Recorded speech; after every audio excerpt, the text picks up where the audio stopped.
জিও না হবে ততক্ষণ পর্যন্ত আমাদের এই কর্মসূচি চলমান থাকবে ইনশাআল্লাহ।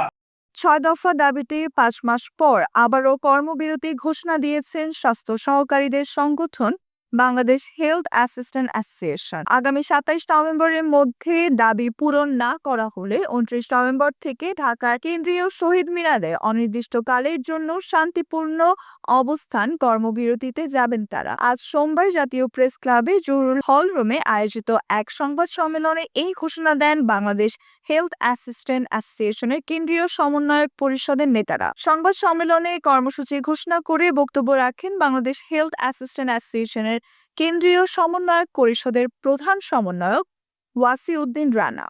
এই সময় উপস্থিত ছিলেন সমন্বয়ক পরিষদের সদস্য সচিব ফজলুল হক চৌধুরী, মুখ্য সংগঠক জিয়াউল হক কাবুল, আব্দুস সালাম সহ আরো অনেকে। সংবাদ সম্মেলনে নেতারা জানান, নিয়োগ বিধি সংশোধন, বেতন বৈষম্য নিরসন ও টেকনিক্যাল পদমর্যাদা প্রদান সহ 6 দফা দাবিতে স্বাস্থ্য সহকারীদের সংগঠন বাংলাদেশ হেলথ অ্যাসিস্ট্যান্ট অ্যাসোসিয়েশনের দীর্ঘদিন দাবি জানিয়ে আসছে। কিন্তু আমাদের এই দাবিগুলো যৌক্তিক বলে ঘোষণা করে এবং এ পর্যায়ে 5 বার আশ্বাস দিয়ে নানা অজুহাতে তা বাস্তবায়ন করছে না।